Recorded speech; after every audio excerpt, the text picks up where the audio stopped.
Good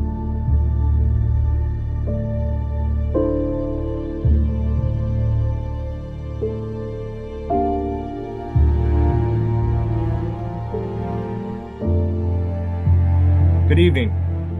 I'm Louis Metzger, the director of the Institute for Cultural Engagement, New Wine, New Wineskins. Thank you for joining us for this New Wine Conference, Blessed Are the Peacemakers. And our forum this evening is really providing a bit of an overview with some of our participants, namely those who are doing workshops tomorrow. We're going to have panel discussions as well, plenary panels, and you'll be hearing from a variety of other leaders tomorrow who are really wrestling through this theme of Jesus' beatitude. Blessed are the peacemakers, for they will be called children of God.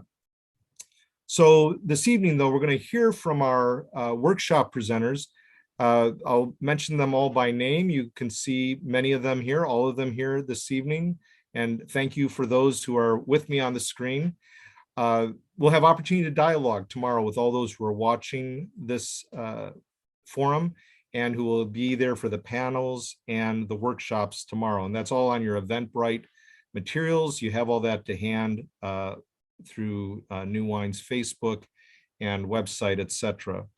So I'm just going to mention our panelists as I see them on the screen, and I'll share a little bit of an overview before I ask each of them to share about their particular workshop tomorrow. Then I'll ask them some questions, then open it up for you to ask questions that will be addressed to me through Dr. Matt Farlow. So I want to thank our panelists, Professor John Moorhead, Dr. Robert Potter, Professor Dr. Karen Fancher, Pastor Matt Hennessey, J.W. Matt Hennessey, Pastor Alex Awad, and I'm looking for anyone else I can't see. Dr. Harper, I think I mentioned you by name. Who have I not mentioned? Because I can't see everyone on my screen. Whom have I not mentioned? Have I mentioned all of those who are presenters tomorrow? If not, please speak now or forever hold your peace. Did I mention everyone? I think so. Okay. So again, thank you, colleagues, for joining us. And we have colleagues again, Lynette Boyer, Elizabeth Grinko, and Matt Farlow with us too.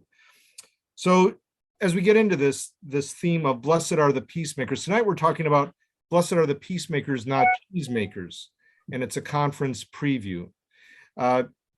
One of my colleagues, Dr. Fancher, is very much about cultural engagement, cultural awareness, but whenever I talk to her, she's not very adept when it comes to pop culture. Karen, I just have to admit this. So you weren't familiar with The Life of Brian by Monty Python. That's how I basically came to understand the Bible, was The Life of Brian. And there's this episode in Monty Python's Life of Brian, which is really the story of Jesus's next door neighbor, right, Brad? His next door neighbor, Brian, who people mistake him to be the Messiah. And there's this episode where Jesus is on the hill sharing the Sermon on the Mount, and it's in the distance, and they can't really hear Jesus all that well in the, way in the background. And so someone's crying out, speak up, speak up. And he's going through the Beatitudes. And, at one point when he says, blessed are the peacemakers, they said, cheesemakers. Did he say, blessed are the cheesemakers? What in the world does that mean? So we're not talking about blessed are the cheesemakers, Monty Python, Life of Brian. We're talking about blessed are the peacemakers. But still, even so, it's not necessarily easy to understand what a peacemaker is. And that's why we're dealing with this conference theme, Blessed are the Peacemakers. Beatitudes, I just want to share that the Beatitudes, blessed statements, they're honorable statements. The Beatitudes are about the blessed life, the enjoyable life, the honorable life. Beatitudes are not platitudes. In The Simpsons, Homer Simpson and Marge Simpson have this discussion. He's screwed up once again. If you know The Simpsons, I love pop culture and The Simpsons. And at one point, Homer blows it once again. And Marge, his wife, says, that's the worst thing you've ever done. Homer says in response, you say that so often it's lost all meaning. That's kind of like a platitude. It's a statement that's been said so often, it's lost all meaning. If we're not careful, we can treat the Beatitudes in that way, but they are not platitudes. They haven't lost their meaning. It's like G.K. Chesterton, who said, it's not that the gospel or Christian faith has been tried and found wanting. It's been found difficult and left untried. And we might think it's lost all meaning. It's not a well-worn metaphor that's lost all meaning. The peacemaker metaphor or beatitude about what it means to live the good life, the full life that Jesus calls us to as followers of Jesus, the blessed life, the honorable life. That's what these beatitudes are about. Blessed life. What does it mean? It means to be a peacemaker, not simply a peacekeeper, but to be a peacemaker. We're going to talk tomorrow about what's entailed with peacemaking. We're going to talk about it tonight. What is entailed by peacemaking? Different leaders sharing their perspectives, the highs and the lows, their successes, their failures, of what it means to follow Jesus on the path of peacemaking. He gets up on this hill. He calls his disciples to him. He sits down, or they sit down, and he starts by saying, "Blessed are the poor in spirit, for theirs is the kingdom of heaven." And he's saying this is what it means to be a part of his kingdom community. This is his State of the Union address, inviting people, if you want to follow me, he is the Messiah, he is the anointed one. He's saying, this is what my kingdom looks like. Here's what my kingdom followers look like. Blessed are the poor in spirit, for theirs is the kingdom of heaven. Blessed are those who mourn, for they shall be comforted. Blessed are the meek, for they shall inherit the earth. Blessed are those who hunger and thirst for righteousness, for they shall be satisfied. Blessed are the merciful, for they shall receive mercy. Blessed are the pure in heart, for they shall see God. Blessed are the peacemakers, for they shall be called children of God. And the last beatitude, blessed are those who are persecuted for righteousness' sake, for theirs is the kingdom of heaven. So the peacemakers is one of these beatitudes of what it means to live the full life, the blessed life, the honorable life, not a shameful life, as we follow Jesus, our Lord, into the promised land.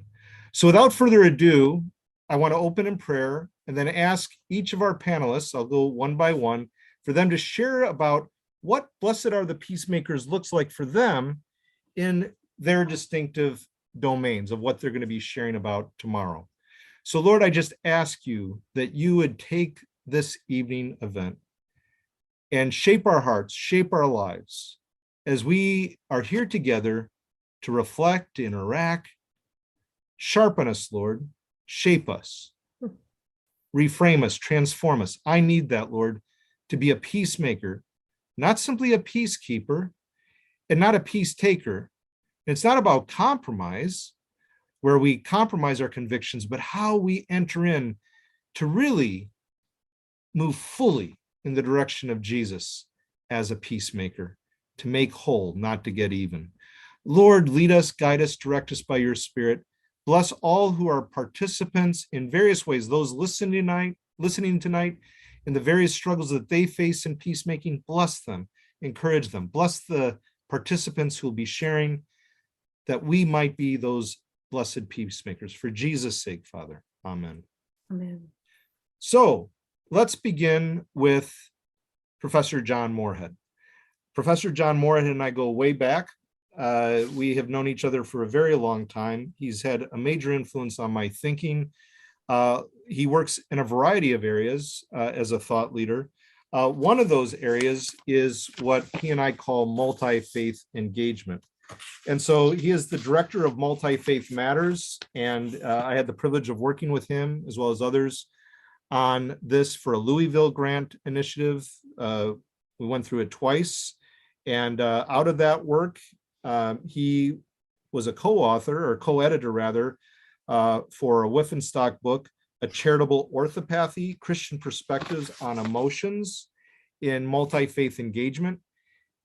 Also, author of Encountering New Religious Movements, A Holistic Evangelical Approach, and the editor of Beyond the Burning Times, A Pagan and Christian Dialogue. John has also provided expertise to the Lausanne Committee for World Evangelization, issue group on the church and the new spiritualities. He's been involved for many years in multi-faith relationships and conversations in the context of Islam, working with the Church of the Church of Jesus Christ Latter-day Saints, sometimes called Mormonism, paganism, and others. His ongoing research in multi-faith engagement and religious conflict involves bringing social psychology and neuroscience into conversation with the theology of love of religious neighbors. Particular areas of interest are emotions and orthopathy, evangelical concerns for purity in relation to syncretism, intellectual and cultural humility, post 9/11 psychology, dehumanization, Christian nationalism, as well as the cognitive science and biocultural study of religion. Now, John, thanks for joining us. Please share for a few minutes about your workshop tomorrow, what you'd want to share from that in just a few minutes tonight. And then we'll return later to ask you about what you've learned over the years. But just give us an overview of what people can find tomorrow and how it relates to this conference on Blessed Are the Peacemakers. Professor Moorhead. Well, Paul, first of all, thank you for the invitation to be a part and for putting this great conference on. I think we need more evangelicals working in peacemaking, particularly at the institutional level. And so I greatly appreciate this possibility today and tomorrow. I'm going to be talking about the neuroscience of peacemaking. I'll describe how the seminar is going to go tomorrow, this workshop, in terms of my own personal journey. I think like many Christians, like many evangelicals, it really boiled down to theology and teaching for me.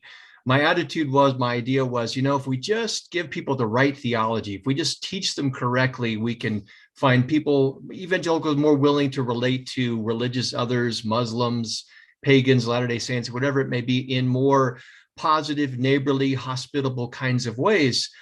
But the more I looked at it, it really doesn't boil down to that. Through the grant process that you and I went through with the Louisville Institute, I began looking at social psychology and then later into social neuroscience, and really bringing those sciences into conversation with evangelical attitudes and understandings of other religious movements, to try and understand why it is that many times we're so often negative and confrontational, even dehumanizing towards people in other religions. And this science, understanding our brain in relationship to other brains, our in-group versus the out-group, really helped me understand the dynamics that was going in my own Christian and evangelical tribe. And so tomorrow we're going to be talking and unpacking some of this. We're going to look at some general considerations to keep in mind, that we're going to dig a little bit deeper into some specific considerations like the significance of empathy and how our brains are just wired to tend to exercise more empathy and care for members of our in-group and not so much for the out-group.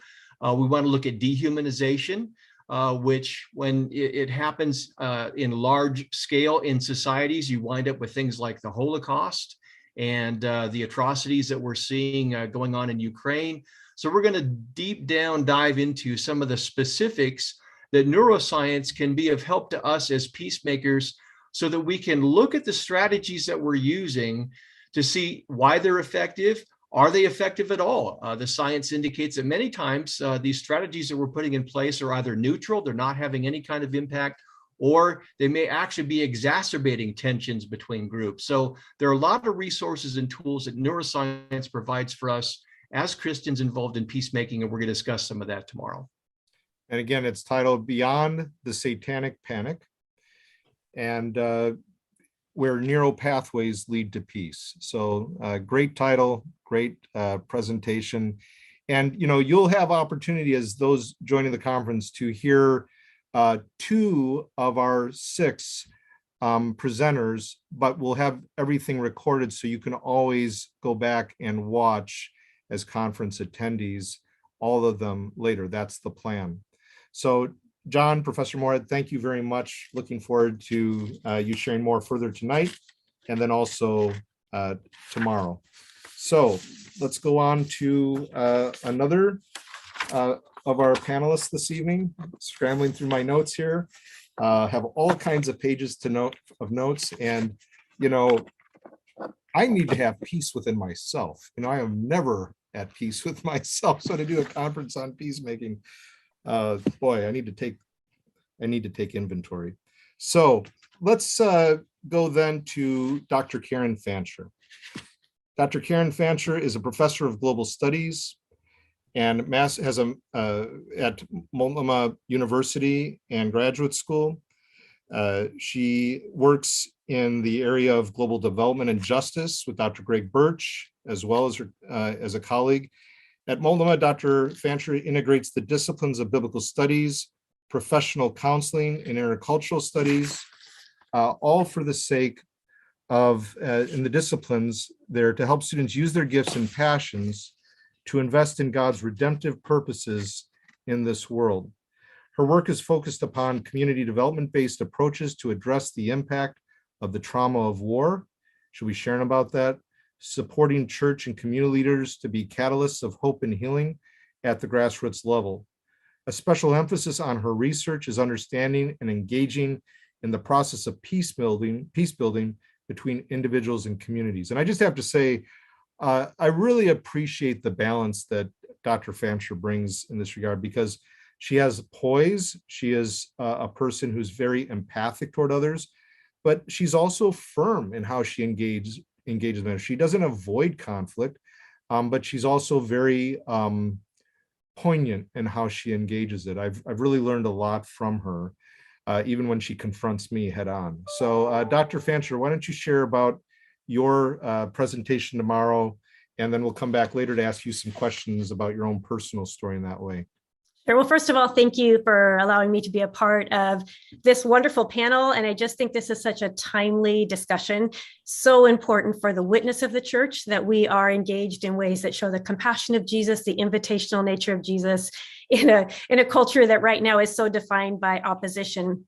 So first of all, my deep apologies to Dr. Metzger on my lack of knowledge of the life of Brian, my limited musical repertoire. He has much to teach me, but I appreciate all the dimensions that he brings in. The seminar, or the presentation I'm going to do tomorrow, is called Beyond Relativism to Redemptive Engagement.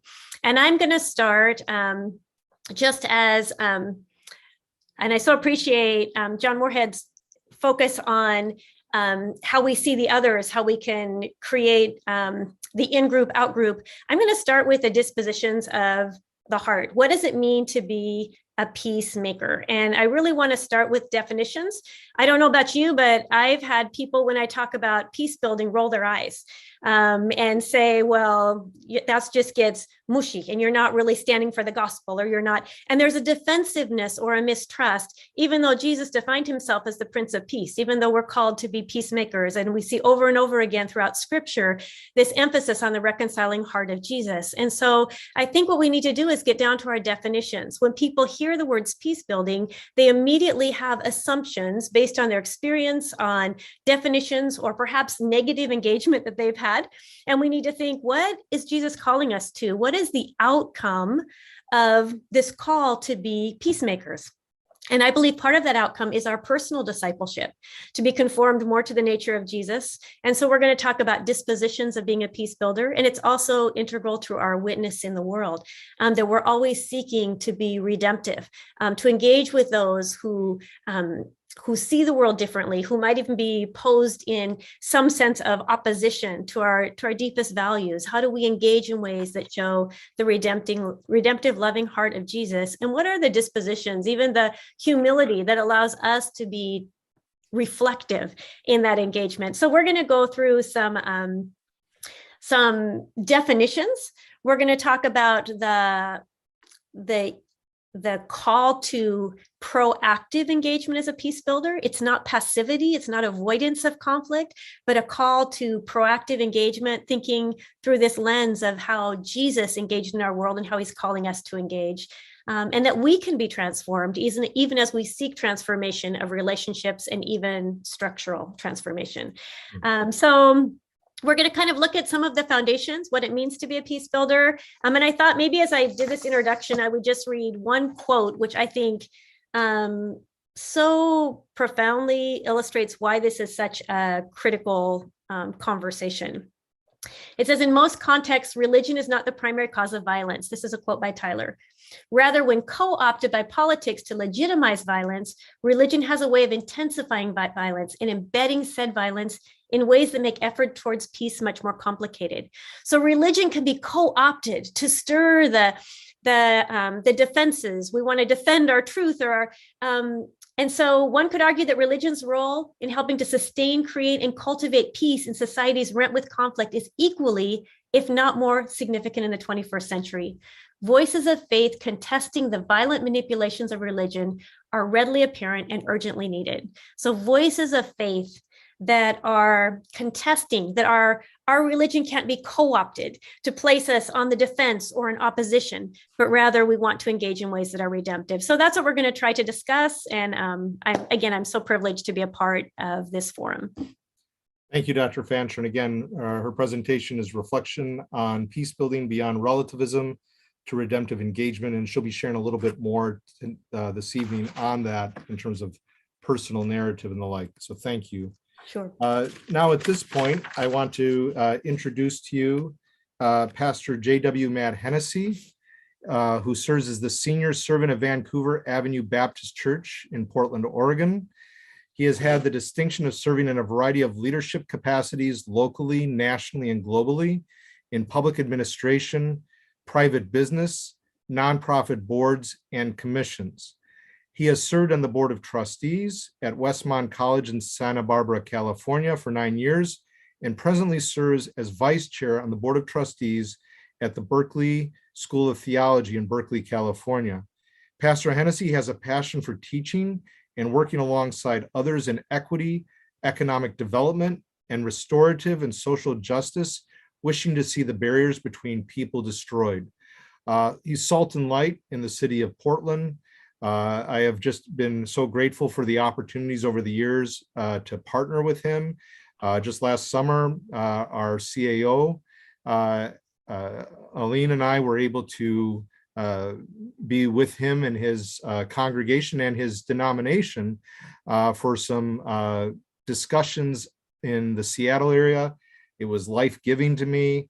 And I just loved how he engages in a variety of contexts as a pastor, as a civic thought leader, and he'll be engaging the subject tomorrow of the theme of A Shot of Love, advocating for peace amid growing gun violence, engaging gun violence, gang matters in Portland. I remember we ran into each other one afternoon, I think, at the Lloyd Center a few years ago, where you were trying to connect with people. Just that's something you do, not only the pastorate, but also as a pastor in the community at large.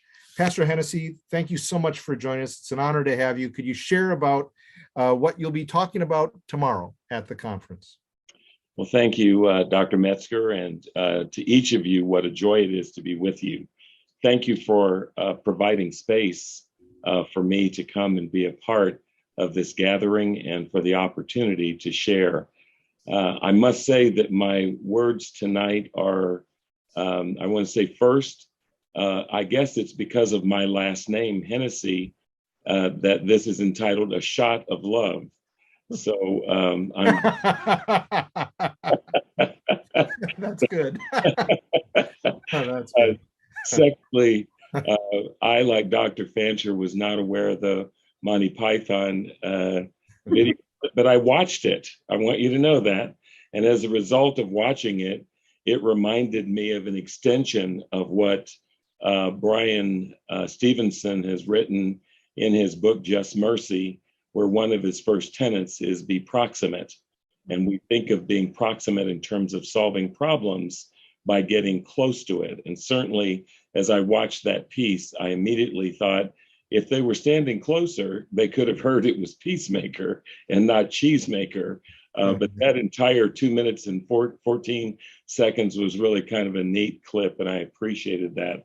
So I come with that. I come tonight also with the real just joy of being a part of a conversation that New Wine, New Wineskins brings to us. And I come to it thinking about the words of Thomas Aquinas when he reminds us that theology is the queen of the sciences.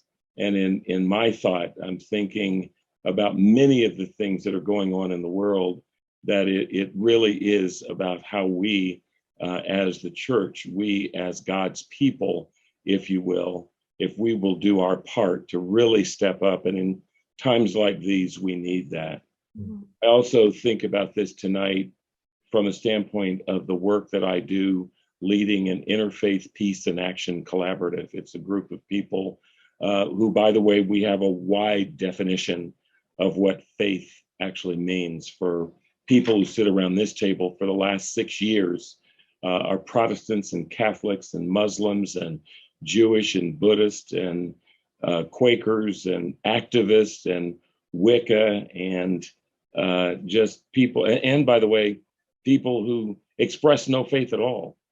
But yet I've always been a believer that if they see us, people who don't believe, see us, hear us, watch us, they will somehow, it's almost like cologne, if you will, just spray a little on, and over time you're going to start feeling something different. So when people start coming to church and saying, I have been mostly an agnostic, or I've been an atheist, but there's something about what we're doing and about the message of Christ that just really draws me, and that's really what it's all about. So as I talk about this on tomorrow, I'm going to be talking about certainly the practicality of what it takes to be a peacemaker in times like these, particularly as it relates to things like gun violence. But I'm also going to be talking about it from the standpoint of individual effort and individual need and understanding.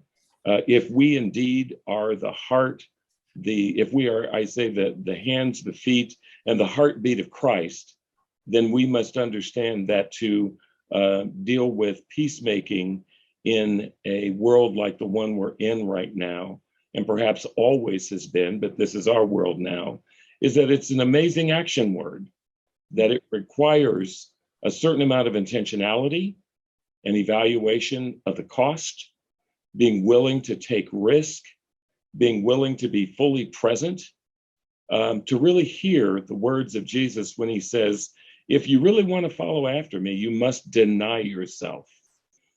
All of that is wrapped up in that preamble, deny yourself, he says, and then pick up your cross and follow me. The other thing I think that's so important as we talk about this is another one of the action items that Jesus said, the willingness, not only, his words are, go the extra mile, that if a person asks you to go 1 mile, go with them 2. My maxim is if one asks you to go 1 mile, go with them 3, to be really, really focused on the willingness and understanding of stretching yourself.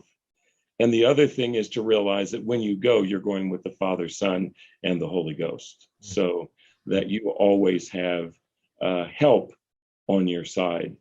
Be reflective and evaluative, and we will talk about that. Also, the question of, are we making progress? Recognizing that we are working on this premise, that it's not about us. It's about the God we serve. It's about the community that we live in. It's about the people and safety around us. And it's about the generation that we are trying to model for, who are coming after us. And a reminder that we will all not be in these places for a lot longer, because we are getting old. All of us aren't as young as Paul is, but a recognition that we must make the way for those who are coming after us. What are we leaving behind?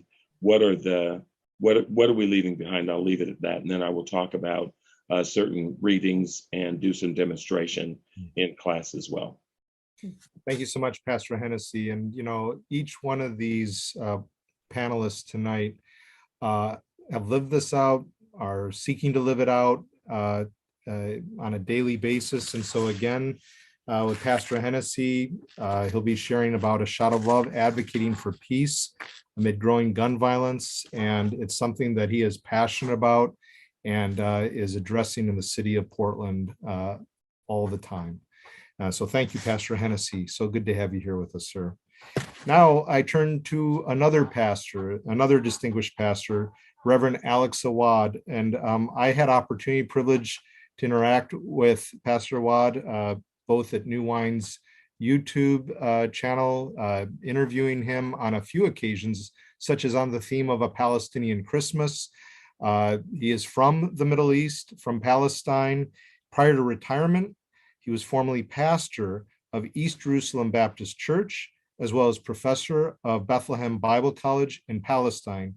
From 1989 to 2015, Reverend Awad served in missions under the General Board of Global Ministries of the United Methodist Church. And I just want to indicate that Dr. Robert Potter here is also with the United Methodist Church, as I recall. Isn't that correct, Dr. Potter? So we're well represented here across the spectrum. And so Reverend Awad continues to offer insight into the developments in the Palestinian territories through his website, www.alexawad.org, and you can find that at the Eventbrite page. He's also the author of Through the Eyes of the Victims, and also Palestinian memoirs, the story, is that correct? The story of a Palestinian mother and her people. And I think you're working on a third book, perhaps you'll share about it, but if you could share about your particular presentation tomorrow, Pathways to Peace, a Palestinian Perspective, Pastor Awad, Reverend Awad, that would be wonderful. Thank you, sir. Thank you so much. And really, I'm honored to be with you.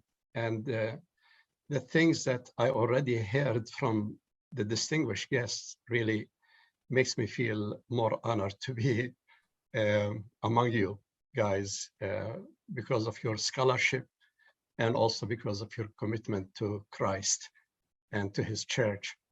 So what I will be doing tomorrow is, first of all, introduce myself as a Palestinian, Arab, Christian, born in Jerusalem, living in Jerusalem most of my early childhood. My father was shot and killed in the first Arab-Israeli war, leaving my mother with 7 children. So I will be talking about, you know, how my mother managed because of her faith in Jesus Christ and because of her commitment to peace and justice that she learned from the New Testament. She learned from the Beatitudes. Blessed are the peacemakers. So I will talk a little bit about my family. I then want to shift to what's happening in Ukraine and make a comparison between Russia's invasion to Ukraine and the Israeli invasion of Palestine. And I want to ask the question, why one invasion is totally unexpected, accepted by the West, while another invasion was totally supported by the West. And hopefully I can also produce some answers to this important question. So I will put some maps to help students who are not aware of the Arab-Israeli conflict, just a little summary of what have happened in the last 70 years. And then I want to ask the question, how should Christians, especially evangelical Christians, how should they look at the Arab-Israeli conflict? What should they do to bring about peace? So I give a challenge to evangelical Christianity when it comes to peace and justice in the Holy Land. I end up with few signs of hope that in spite of 74 years of gloom and doom in the Arab-Israeli conflict, we still can see hope. And so I'll end up with a message of hope, hopefully tomorrow. Yes. Well, thank you so much, Pastor Awad. And that's Pathway to Peace, a Palestinian Perspective. And again, he and his family lead in these efforts there in the region, but internationally as well. And so we have so much to learn from you, sir. And so again, so honored to have you with us, Pastor Awad. Now I turn to Dr. Robert Lyman Potter. whose professional life has combined medical practice, teaching in a community hospital affiliated with the University of Kansas School of Medicine. He is board certified in internal medicine and geriatrics and has been elected as fellow of the American College of Physicians. Dr. Potter also holds a PhD, in addition to his medical doctorate, a PhD in religion, psychology, and ethics from the University of Chicago Divinity School.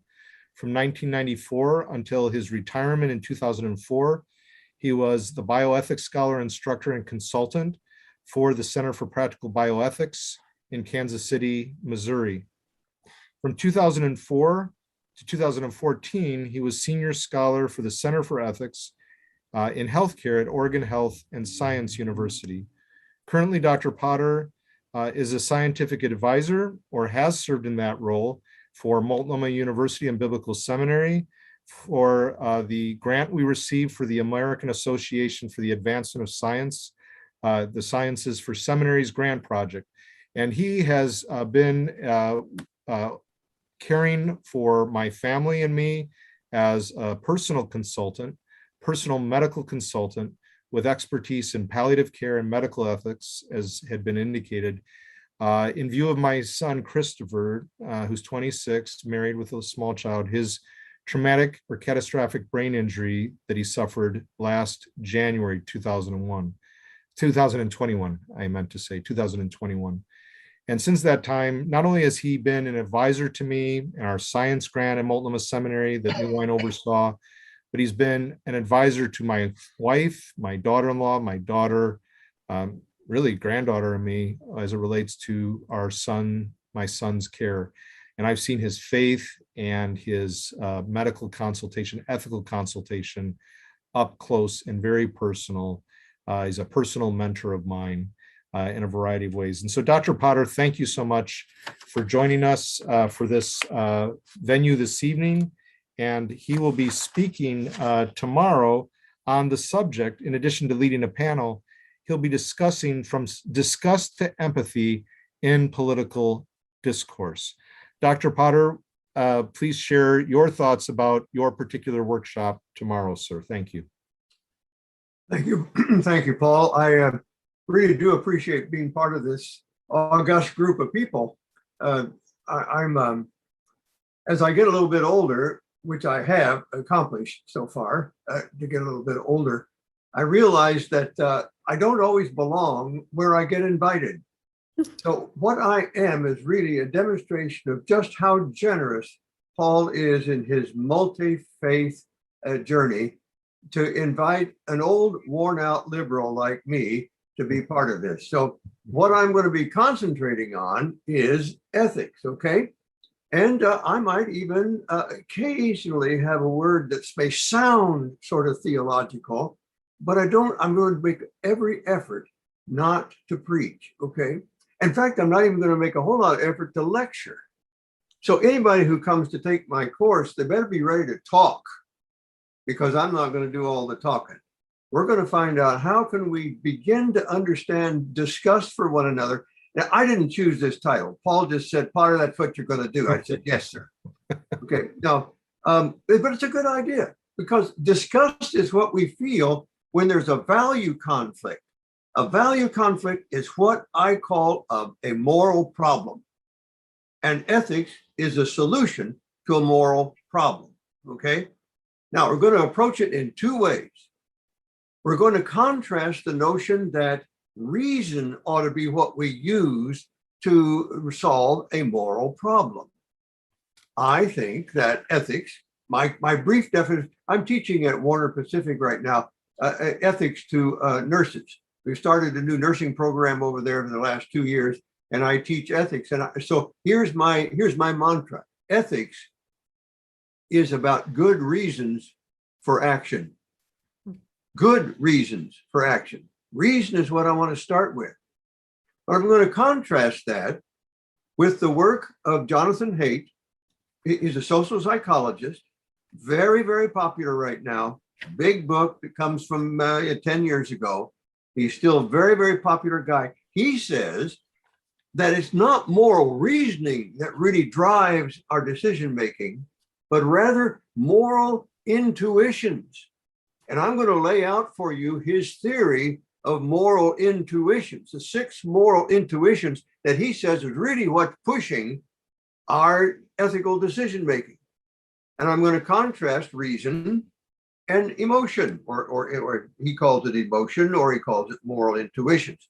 So we're going to have this, we're going to have a conflict within the conflict, okay? We're going to have this little debate between these 2 points of view and see what we can do with it. Now, we may concentrate on, some major political problem, or we may just settle down to talk about COVID and how we don't get along about COVID. We'll find something to talk about that allows us to say, how can we move from being disgusted with one another to empathy that allows us to cooperate? And I will use a dirty word. And the dirty word is, how do we seek compromise? Because I think I've had a little trouble in the whole ethics world saying that ethics conflict is resolved by compromise. And that's where I want to go with it. So anyway, I'm going to be pretty much focused on ethics, okay? And contrasting 2 points of view. Going after ethics from a point of view of reasoning, from the point of view of moral intuitions. And Jonathan Haidt and I will have a little tussle. And then we will come to a generous reconciliation at the end of the hour. Thank you very much, Dr. Potter. It's always invigorating when you share. And I'm really struck by what you just said about you and Jonathan Haidt or Haidt. I hear it pronounced in different ways because I know how much you've valued his work, but I sense some possibly increased tensions there, but all very good. Really looking forward to that. And, Dr. Potter was talking about, some resources there with these moral intuitions and how we navigate conflict. There's going to be theory and practice, good reasons for right action. I don't think I quoted you correctly. What was your mantra again? Ethics is good reasons for action. Good reasons for action. As crisp as possible. Good reasons for action. Very good. And thank you. And so all these presenters and the panelists tomorrow as well, who'll be joining us, will be giving both some theoretical reflection, and a lot of practical reflection, as you've already heard. So thank you very much, Dr. Potter. And now we turn to Dr.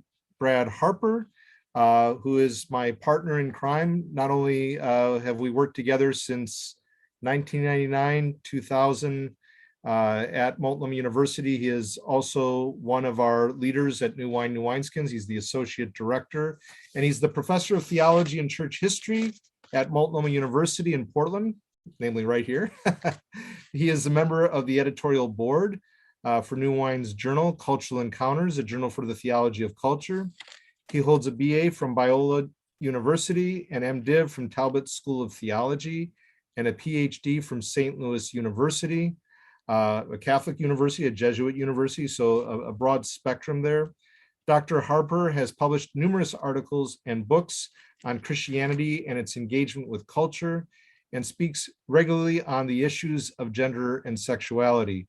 Before we come to the topic for tomorrow, I just have to say, we've had our fair share of conflicts over the years. We co-authored a book that he failed to mention in his bio, and that is Exploring Ecclesiology, an Evangelical and Ecumenical Introduction. He said, as we were working through it, I don't think it was a prayer request. It was more like, maybe he was hoping this would happen, but he said, if I don't kill Paul before we finish that book, which we finished in 2009, it'll be a miracle. Well, I'm still here. God still works miracles.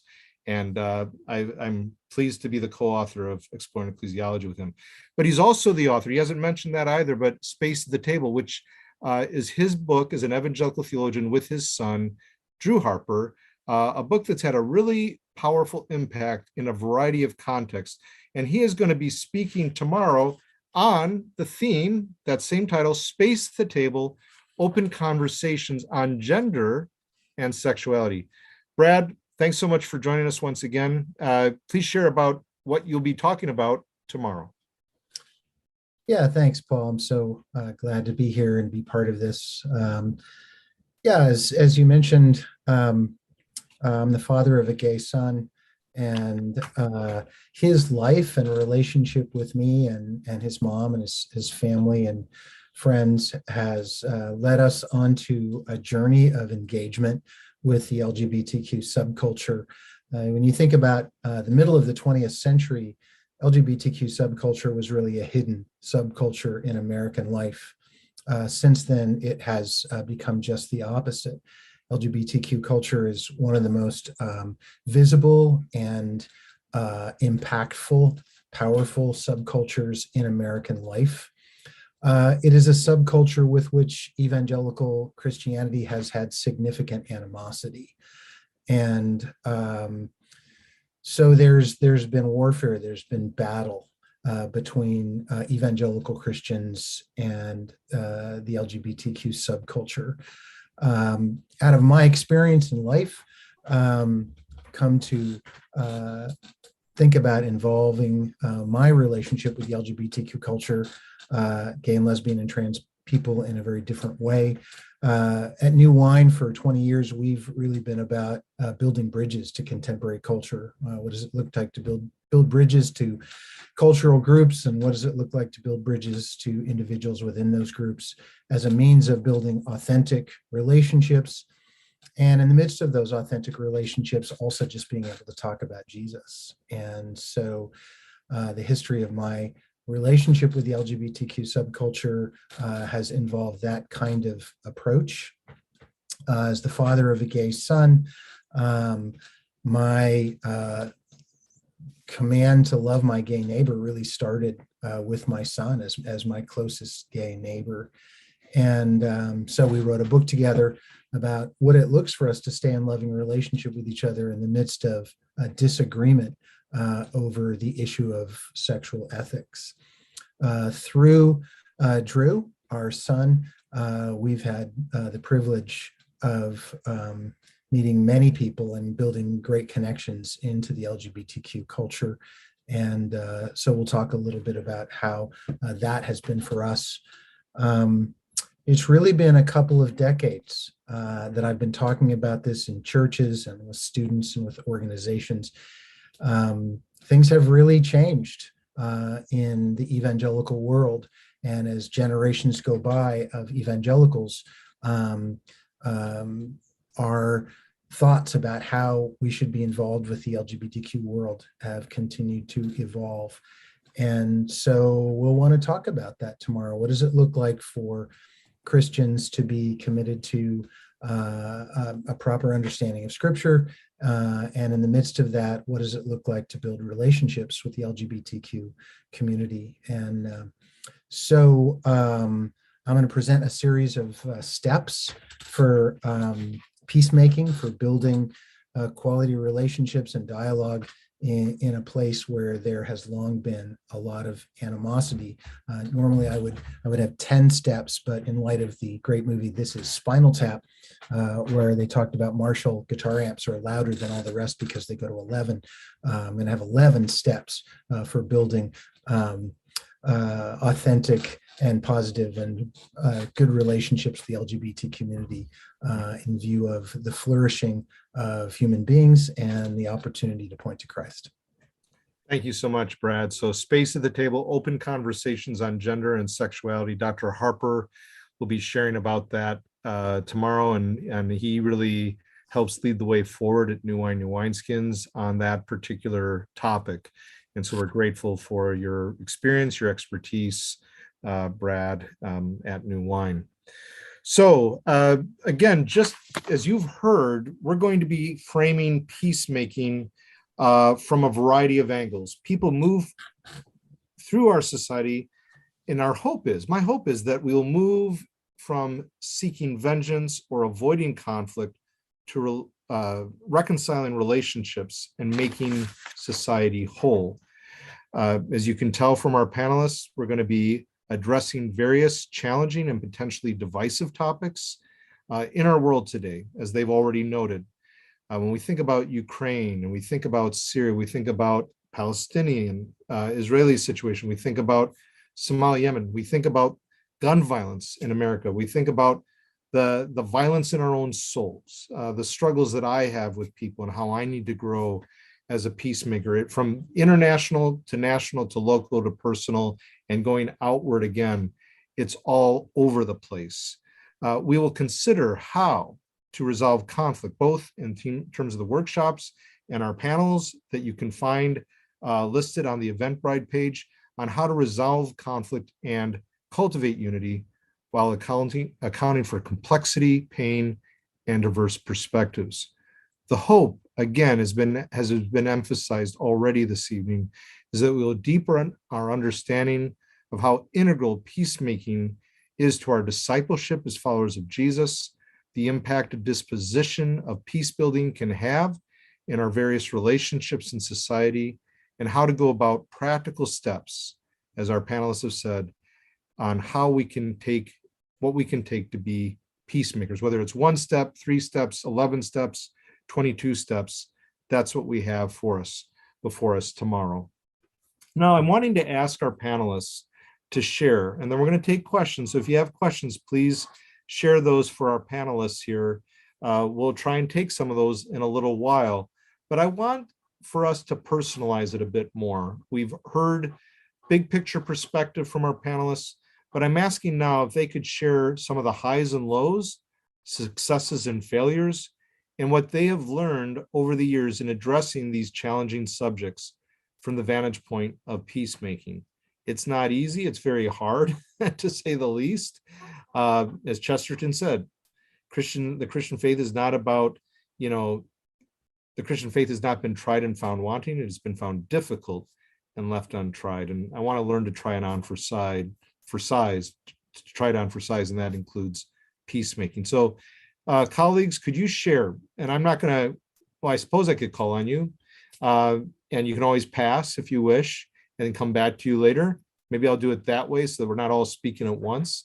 But if I could just ask you to share some of those highs and lows, successes and failures, just for a few minutes each, that would help our viewers to really get more of a personal sense about your experience, your life, your heart, and the complexities involved with this. So, Brad, let's start with you. If we could we start with you? Just highs and lows, successes and failures, etc.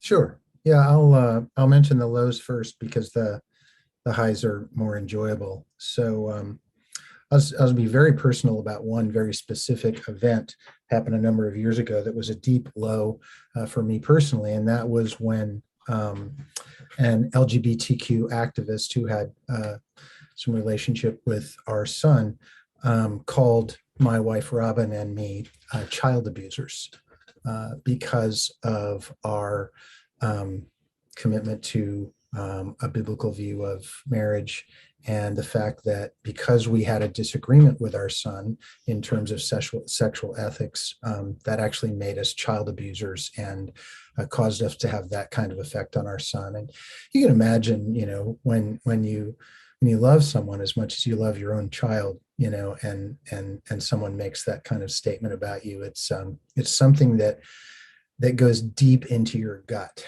and it raises the kind of emotions that do not lead toward peacemaking. And not even sure that I've even come to terms with that yet in terms of my own, inner thinking about that. But those are the kind of things, are the kinds of deep animosities and anger that are part of this conflict between evangelical Christians and the gay and lesbian community. And that was a tough moment for me. I will also say that one of the lows in this whole process is the pain of seeing people that I care about feel like a biblical sexual ethic leaves them no place to go on an issue that is not of their choosing. Gay and lesbian, transgender people experience gender dysphoria. The struggles and the pain that they deal with is not something that they choose. It's just there. And when they face a biblical ethic that in their mind leaves them no space to go with something that's so deep and profound in their lives. It creates an awful lot of pain. And while I may not agree with them all the time about whether or not it leaves them a place to go, what I have to recognize is that their pain is deep, it's significant, and I have to listen to that. And that's a hard thing to hear from people that I care about. Positives, I'm thankful that for the many years since my son came out to us, we have been fortunate to maintain an ongoing relationship of love and care with him. That's not always the case. Of the 2 million people sleeping on the street tonight in America, over half of them are under 18, and most of the under 18-year-olds sleeping on the street tonight are there because they got kicked out of their homes because they identify as LGBTQ, and a lot of times by their conservative religious parents. We're very fortunate in that sense that we still have a really good relationship with our son. Also, there are many gay and lesbian young people who simply rejected their parents because they don't come to see things their way and say, I don't want to talk to you anymore. And of course, over the years, I've dealt with many, many parents on both sides of that reality. And I'm really glad that we still have a loving, caring relationship with our son in the midst of our disagreement. I would also say that another high for us has been that we have been privileged to come to know many, many of the brightest, most sensitive, most loving, most caring, funny people that we've known in our lives who are part of the LGBTQ community because our son has brought them into our home and into our lives. And the joy it has been just to welcome them into our lives, to listen to them, to hear them, and to love them has been a profound benefit for us as human beings. So that's a high. Thank you so much, Brad. I really appreciate the personal engagement on this vital subject and your honesty about you're still processing the one situation. It's not easy, and for none of us it is. Thank you, Brad. Pastor Hennessey, how about if we go to you next? Successes, failures, highs and lows for you in the arena of what you're sharing about tomorrow. I appreciate that, Paul. Thank you. And Dr. Harper, it's great to see you again. You may not remember a wonderful session, series of sessions we had here with you and Paul and the president at that time, Dr. Lockwood. Here, it's great to see you. I quote you from time to time, particularly on the issue of sin. And the statement that you made for us was that I have to learn to love God more than I love my sin. You may not remember that, but we do. And I just wanted to thank you for that. Well, thanks. I have very fond memories of that. We had a great time. I want to, I think I'll start with my low as well. Many of you here would not know that I am the godson of Coretta Scott King. For 20 years of my life, I got to listen to her and to specifically be with her in her home in Atlanta that she and Dr. King purchased after the Montgomery bus boycott. And also just any number of stories. She's been in my home here in the Portland area as well. But one of the sort of lows to this is to be able to love in a way that the people at Mother Emanuel Church in South Carolina did. The perpetrator who took 9 innocent lives, they were able to say the very next day when he was arraigned, I forgive you. My family, on the 12th of May last year, our son was killed on the streets of Portland. And at the initial moment, we weren't, as I've said to people before, sometimes as much as we know how to be spiritual and recognize we are children of God, there are just moments where we are human and we feel the pain and the suffering of something that I have worked on for 40 years of my life, including having been a police commissioner and be out at 118th and Sandy as I was preparing for my Bible study and got the call that our son was killed laying in the street as he was going to a pizza cart. It was a profound low.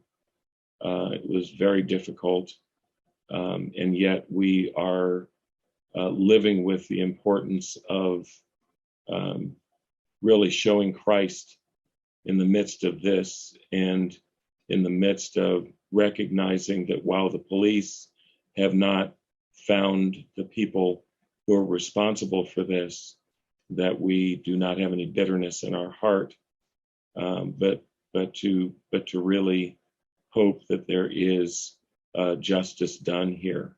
And as a result of that, we are actually raising one of our grandchildren who's in second grade.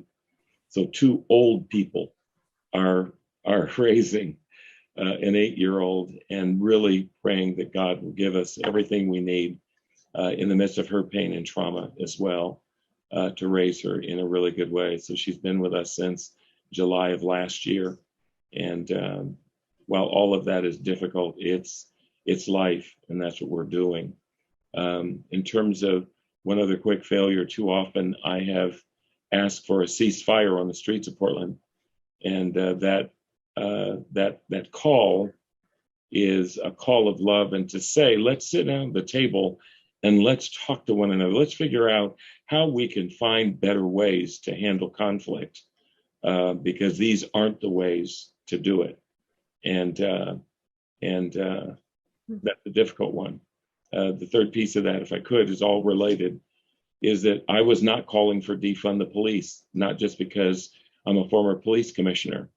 I was calling for an investment, a reinvestment really, in community from a standpoint of recognizing the disparities that cause gun violence in the first place.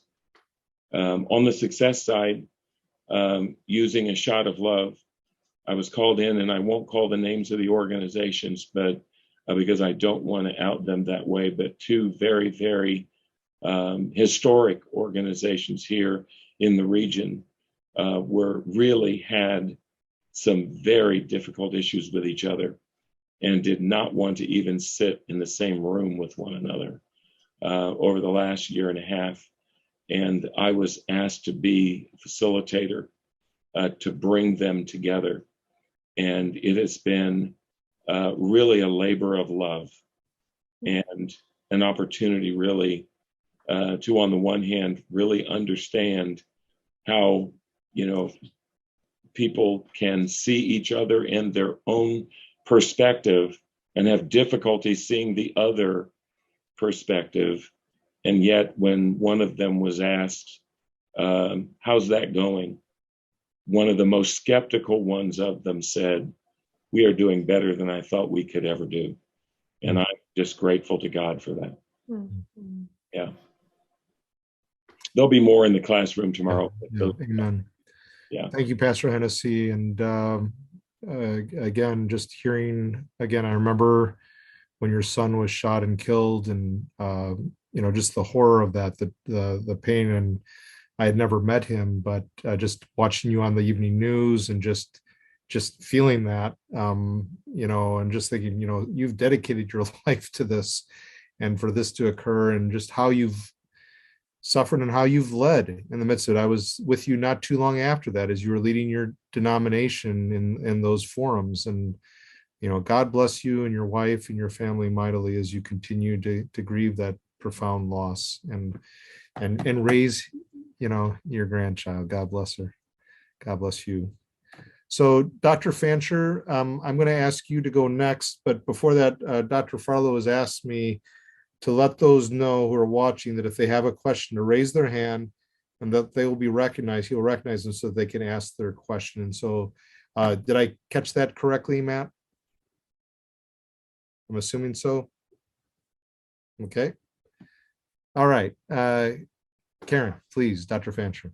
Yeah, well, I thought of two examples, one with a fellow believer and one across with someone from a different worldview and faith as well. And the first one was years ago when I was a missionary in Argentina, I had a very idealistic view, and people tease me because one of my strengths on the Strengths Finder is positivity, and that's often seen as naivety, and it can be. I think I've learned much in my journey, but at that time I was in this context in northern Argentina.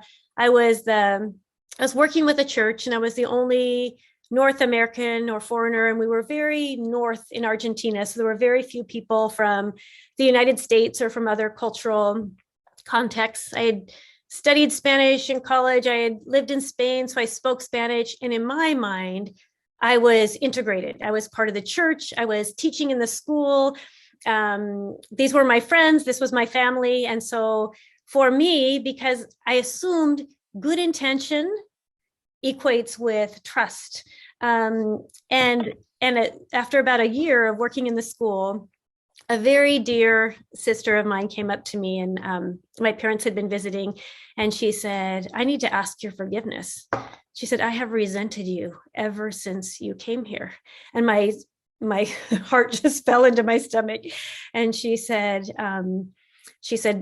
"America supported England in the Falkland Islands War, and many of our young men died and were called to war.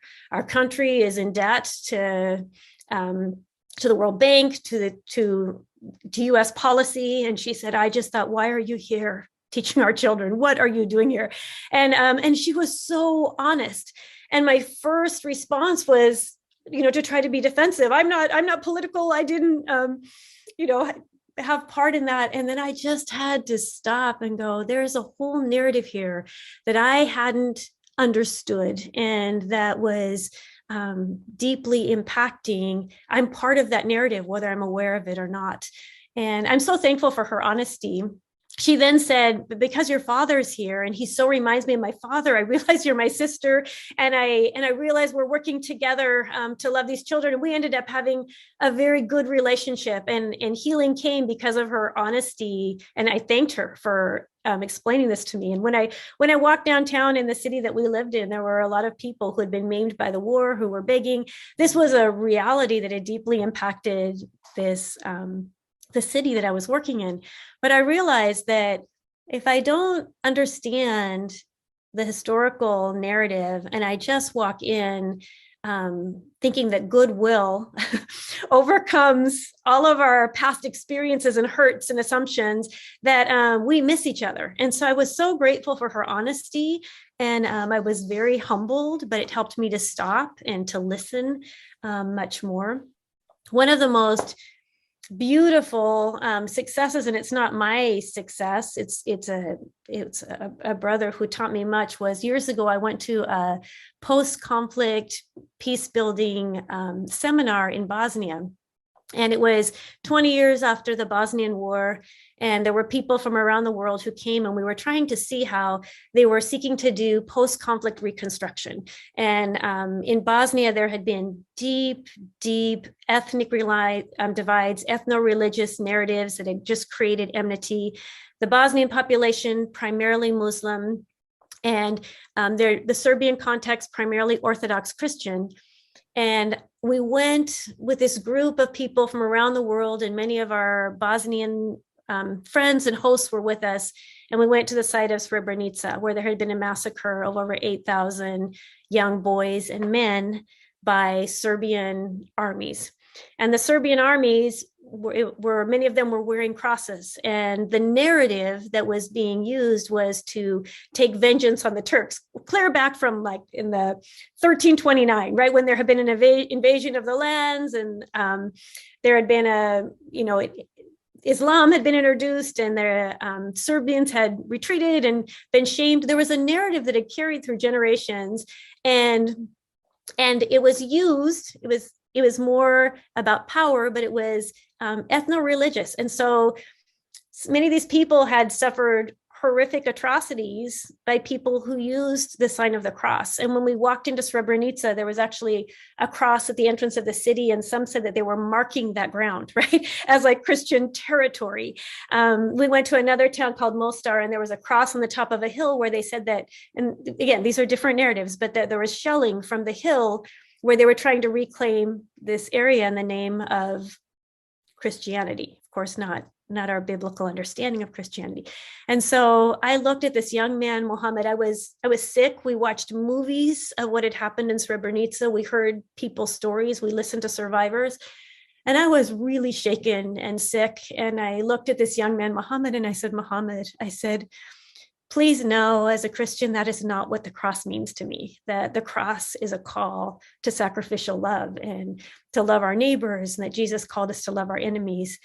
And he so kindly looked at me and he said, Karen, I know. He said, the politics distorted our conceptions of one another. And he was so gracious to me as a young Muslim man, not to carry this resentment and this enmity, but to say, I know it was distorted and we want peace. And just to realize again that narratives can be carried forth, or we can listen to them and try to redefine those narratives. But this grace of realizing that, and this is why I think it's so important to learn also some of the practices of peace from people that might come from a different background, but have also created in the image of God, want to listen and to restore relationships. So for me, that was a great high. That young man will forever have impacted my life.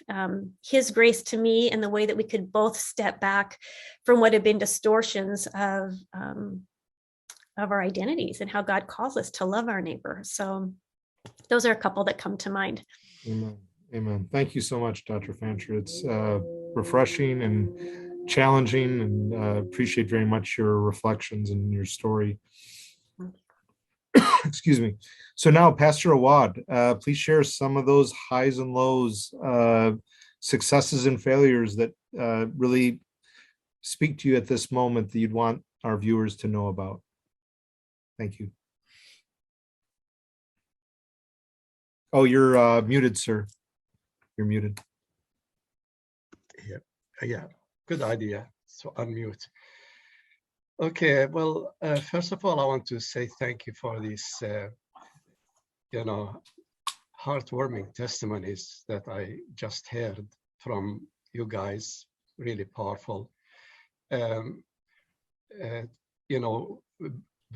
I was once at a convention of the United Methodist Church in Tampa, Florida, and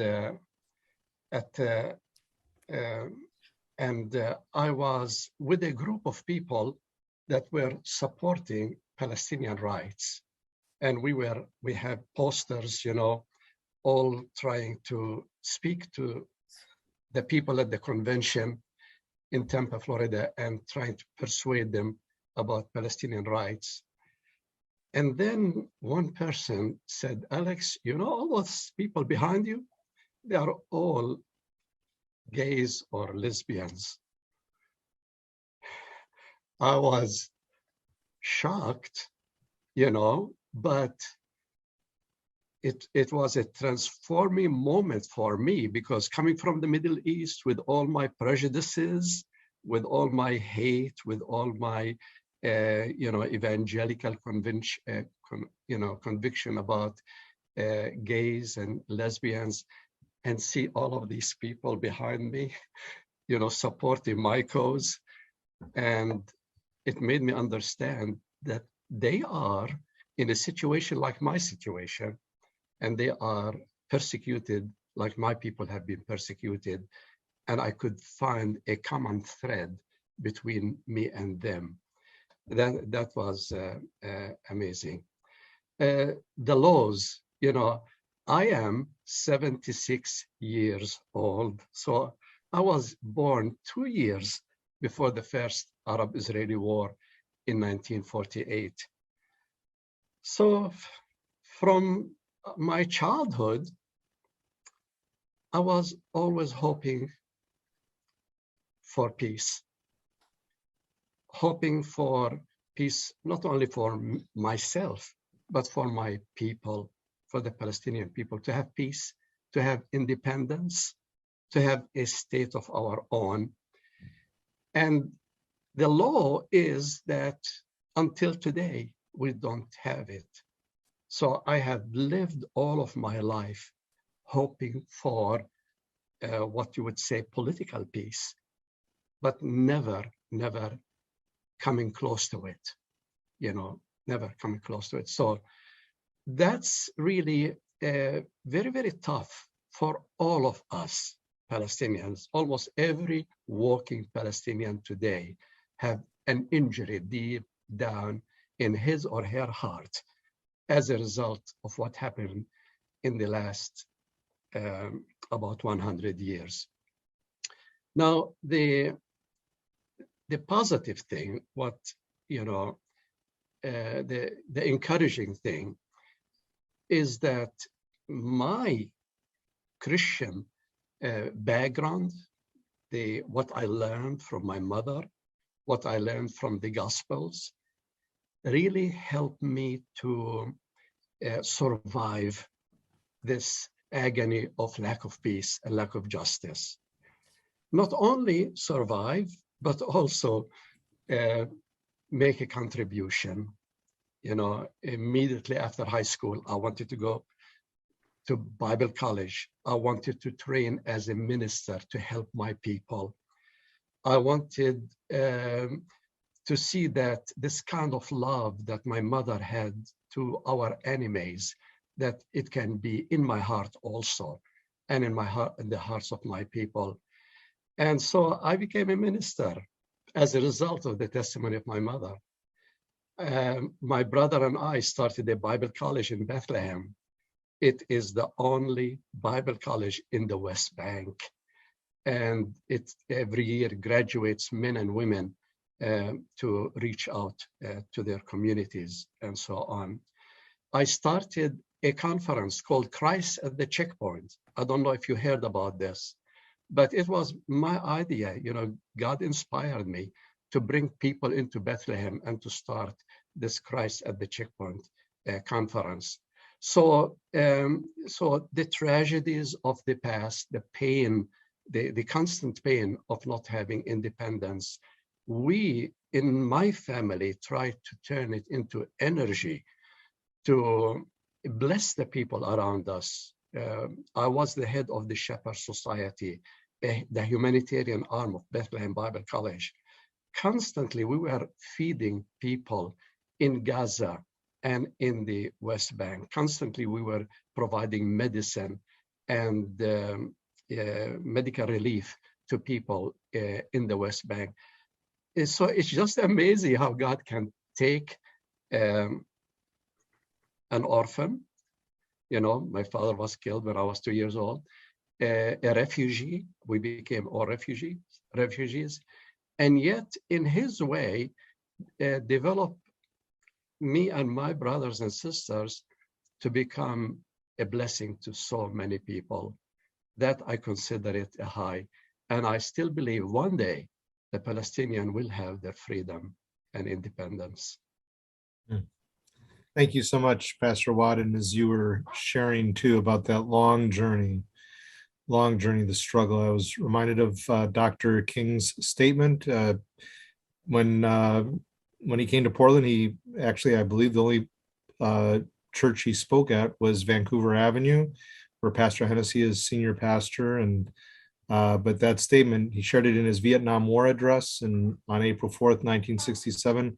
The moral arc of the universe is long, but it bends toward justice. And the cross is the scaffold that frames history, and that famous hymn. And so that is what gives us that hope and that sense of peace in the long journey. And thank you so much for sharing from your story, Pastor Awad. It's such an honor to hear from all these stories. And so, Dr. Potter, if you could share some of your highs and lows, successes and failures, and then after you, we'll ask Professor Moorhead to share the same. So, Dr. Potter. My experience in doing ethics is really dealing with values conflict, trying to find ways to bring conflicted values together, and particularly when we're dealing with somebody's life and death. You got grandmother on the respirator, and the question is, should we take her off or leave her on, and so on, and all that goes on. And ordinarily, there is a division within the family. However, decisions cut off one possibility from all the rest. The Latins did a good job there. The word decision means to cut off in Latin. And a decision is to cut off one and leave the others unattended. And so I could find a high in saying that some of those that I'm dealing with in the family are happy, satisfied, feel like we've done the right thing for grandma. Then there's the low side. Those that do not feel like their values have been honored. As a physician, I was often part of the decision to go one way or the other. But I found myself having to deal with those whose values were not honored. So I began to develop this notion that ethics is a strategy for preventing moral problems, resolving moral problems, and coping with moral problems. Preventing it when you could, getting decisions made before we have to get into a fight over the decision, resolving the conflict when the conflict evolves, and then coping with those who are not satisfied, whose values have been negated, who felt left out of the decision. And my lowest point in my life, it's ordinary in my professional life, is having to deal with those whose values have not been honored. And there's where I have sunk the lowest in my experience. Nevertheless, the highs and the lows don't entirely balance, but they are the experience of what it is to practice decision-making in the conflict of values. Thank you very much, Dr. Potter, for sharing from your experience or a distinguished career in medicine, palliative care, medical ethics, and the like. Professor Moorhead, your thoughts about highs and lows, successes and failures in your work on multi-faith engagement. I'll start with the lows like other folks have done so I can end with the positives.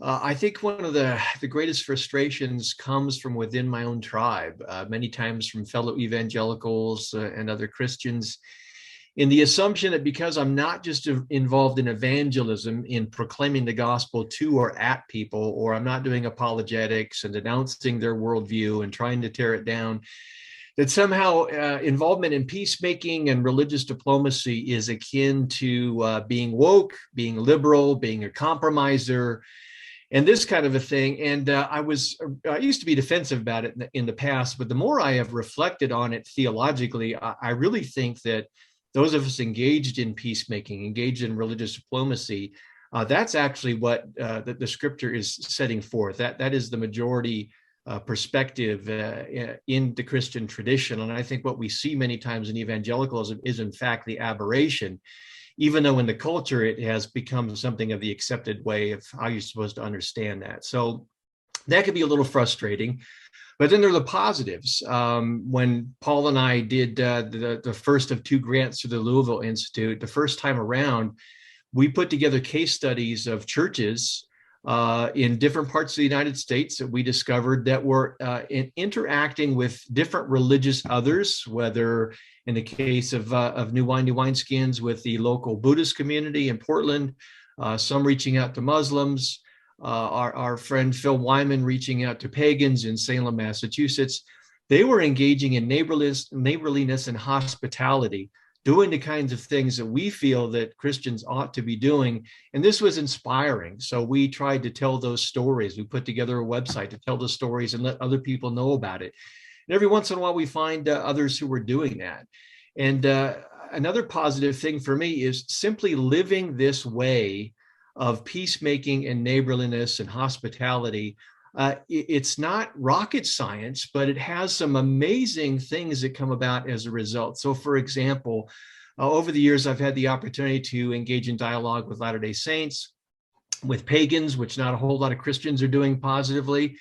But in the last couple of years, get ready for the shock factor, I've been able to develop relationships with Satanists. Now, before people get all upset, the vast majority of Satanists do not believe in the existence of the Christian devil. They're atheists.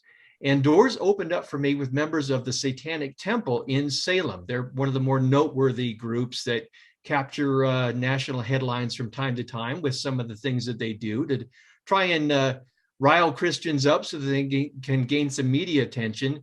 But there's a method to this process. They're trying to challenge Christian hegemony and say, hey, we as a religious minority, we have a place at the public square at the table too.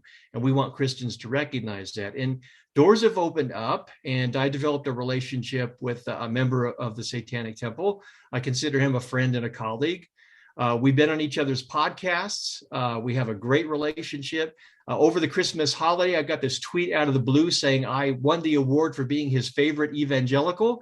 And I tweeted back and said, were there many people in the running for this award? And he said, no, you were the only one. So that was good to know. We'll try and get more Christians involved in that process. He and I co-authored an article for Cultural Encounters Journal, where he looked at how Satan as a figure of rebellion symbolically inspires his interfaith work. And I looked at how Jesus as a marginalized person and as the savior for me motivates and inspires my interfaith or multi-faith work. And he and I are, in fact, right now we're drafting a proposal. We have a literary agent who's interested. We're going to co-author a book talking about the contemporary satanic panics and how many times, unfortunately, the Christian right has helped fuel those panics, not only in the 1980s and 90s, but in the present time. So basically what I'm trying to say is if we simply live in neighborly, hospitable, peacemaking kinds of ways and tap into the best of the Christian tradition, it can have a remarkable impact in the lives of people. Thank you so much, John. So much good there in what you've shared, and for all of the panelists as well. Karen, were you about to say something? I saw the light go on there, but maybe it was just a tap. But thank you so much, everyone. And Matt, do we have any questions other than, if not, then I'm going to ask the panelists to interact with one another on this thing. Anything from you, Matt? No questions at this juncture. I think people are just mesmerized and spellbound by what everyone shared. And so as you've been listening to one another interact, what are some of the questions that you have for one another? I can always ask, but I'm just curious to make this an open dialogue. What might you have for one another as panelists? I want to ask Karen, just what gave you the chutzpah, I guess, if I could use, I'm not very good at that old language, but to say, to go to that international meeting about peacemaking in Bosnia. I mean, I can't imagine, as gutsy I used to think I was, that I could get on an airplane and go do that. What made you think you ought to do that? Hey, Robert, before Karen answers, I'll just, jump in a little bit more here. I've known Karen for a long time and I've watched her do this stuff. Bosnia is actually one of the safer places that Karen has gone. She's gone to places much more dangerous than Bosnia. And I just tell people all the time, she's my hero. I can't believe the places she goes. And the fact that she goes there and brings people together, it's a work of God. I just can't imagine myself doing it, Brad. So tell me, Karen, what is it about you that makes that possible? Nothing about me. And thank you, Brad. But I think it's that I'm drawn to see people that face adversity in faith or that seek to cross boundaries. Like, to me, that is so life-giving. So I just feel privileged. It was 20 years after the war. I don't think I was walking into a dangerous situation at all. I was walking in to a place where people were thinking about what it means to rebuild and to create peace. And to me, these are the issues of life. And I think that I have such a hunger to learn. How do we do this? Because the world is complex and so divided. One of the people I met in Bosnia was a young man from Mosul, Iraq, who had survived the ISIS invasion of Mosul and then the fight to take it back and the destruction of his city. And he came to see how Bosnia was rebuilding after. And he said, and Bosnia still has bullet holes in many places, and it's still very impacted by the war. And he said, when I see this, but I see they're going forward and they're trying to rebuild, he said, it gives me hope. And I think these places where people seek to find hope and redemption and ways forward past what I think division is the greatest spiritual warfare there is, the greatest evidence of spiritual warfare, where we see one another as enemies or try to destroy one another. And so to see those places where God is at work, I just feel privileged. I think they're very life-giving, and I feel humbled. I go really to learn. So no great bravery. I think I've just had great opportunities. But thanks for asking that question. Yeah. Thank you so much. Other questions that you have for one another? I'd like to ask Pastor Hennessey a question, if I could. First of all, thank you for what you shared. And as we talk about, you said, finally, I've come to a place where I'm able to not hold bitterness towards the person who killed my son. I think we often oversimplify that process. I'm so glad that you said that took time, right? And I needed to grieve.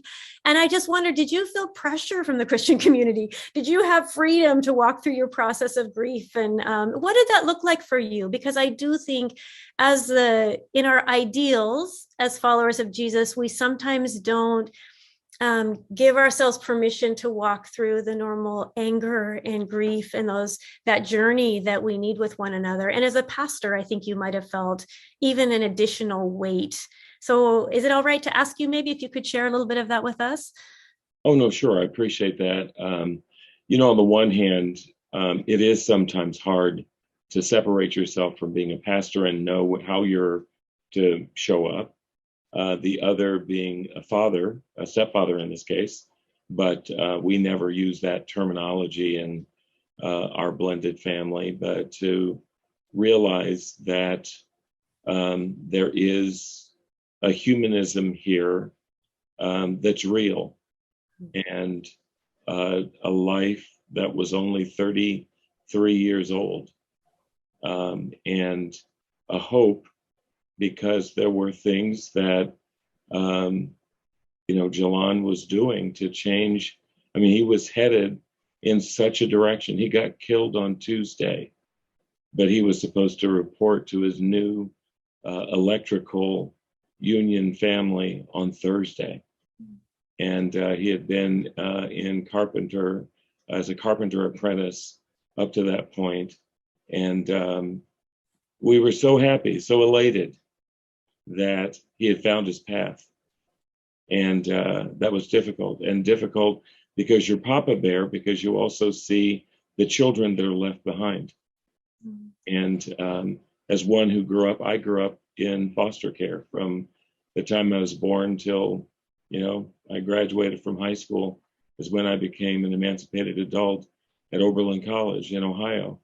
And I still remember to this day how much I did not feel a part, which is why it was so important to me that all these children feel that they've got all of us.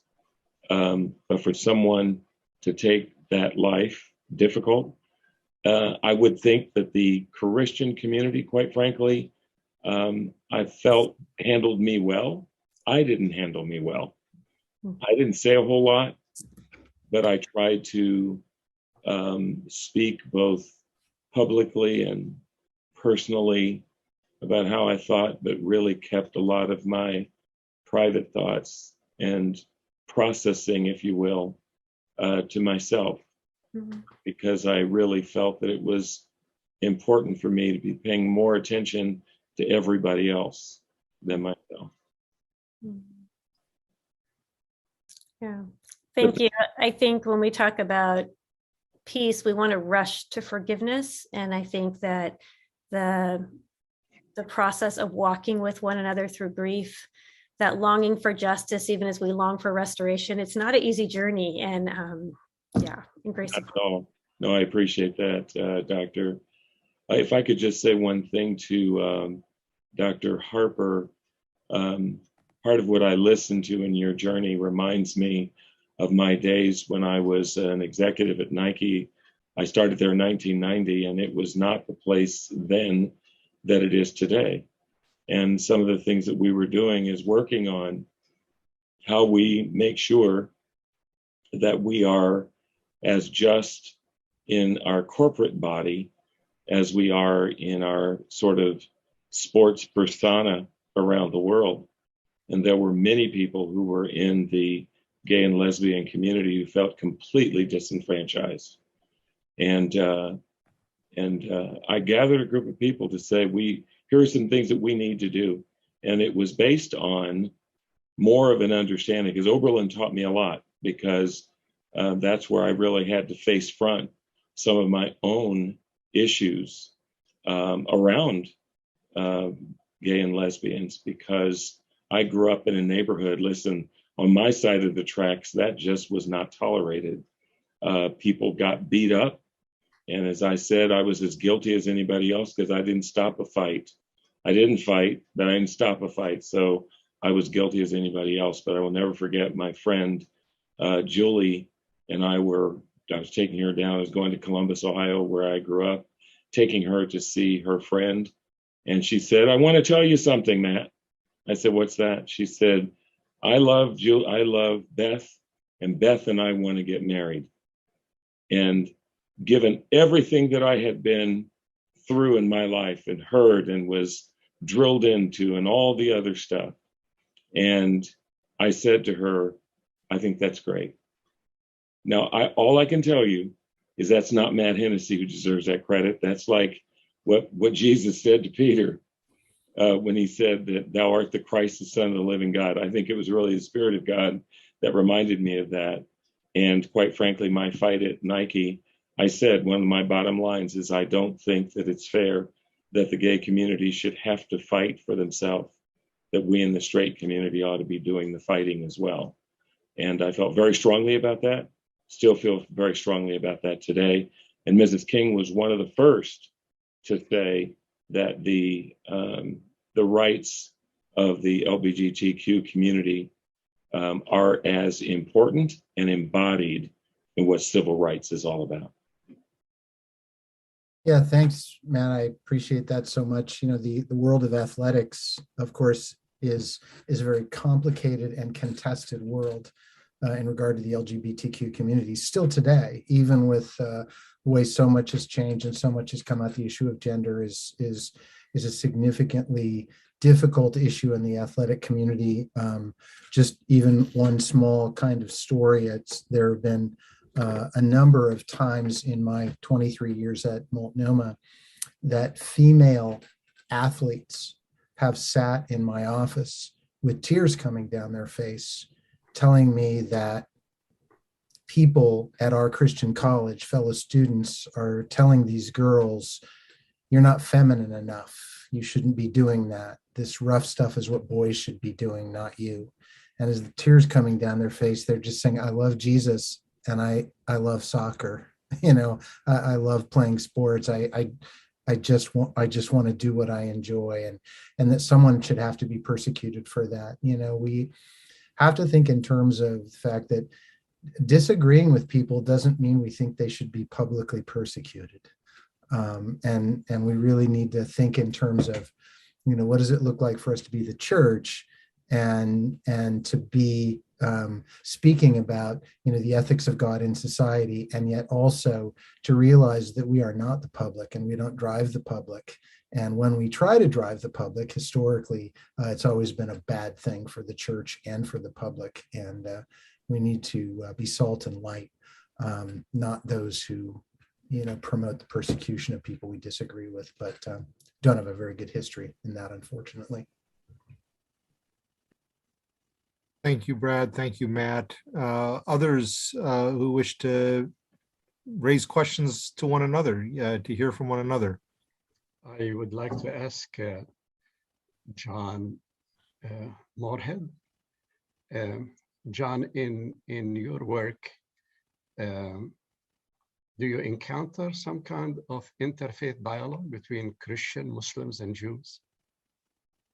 Yes, I do. Thank you for the question. I haven't been involved in that kind of thing with the three groups together, but Paul and I have a colleague named Bob Roberts, who pastors a church in Keller, Texas. Do you know I know him. Yeah, you he know was him? one of the Christ at the checkpoint. Yeah, exactly. Yeah, conferences, he's yeah. been involved in that. He just finished his big conference where he brought those folks together. I recently had a pastor. I don't know if he's connected with a Christ at the checkpoint or not. Isaac Munter, is that? Am I Yes, getting? yes, he's Yeah. my colleague. Yeah, Yeah, he was I know on him very well.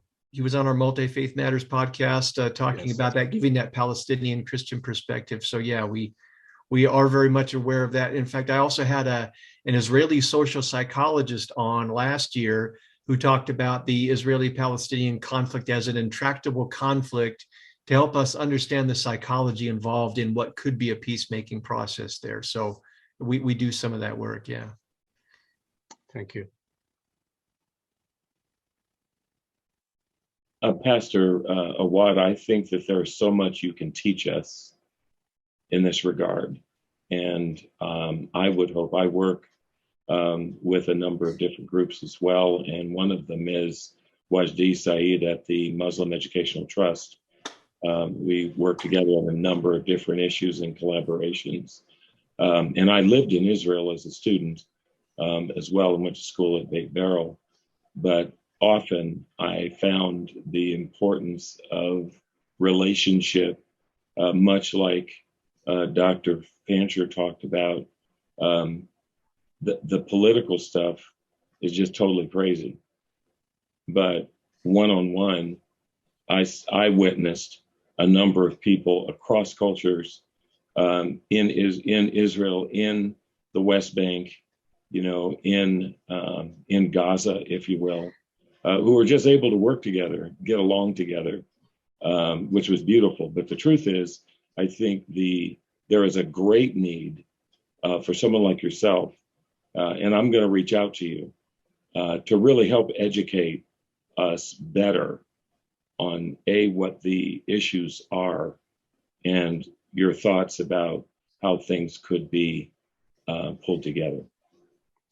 Thank you. The challenge that I always had is that throughout the week when I lived in Jerusalem and in Bethlehem, throughout the week, I see the violence against my people. I see the death. I see the injuries. I see the home demolition, the home confiscation, land confiscation, so on. And then Sunday morning, I have to be in the pulpit preaching Jesus and preaching peace and justice and forgiveness. So it was really tough, because I'm a human. Naturally, I would rather preach revenge, and, an eye for an eye and a tooth for a tooth. And this is what we need to do with the enemy.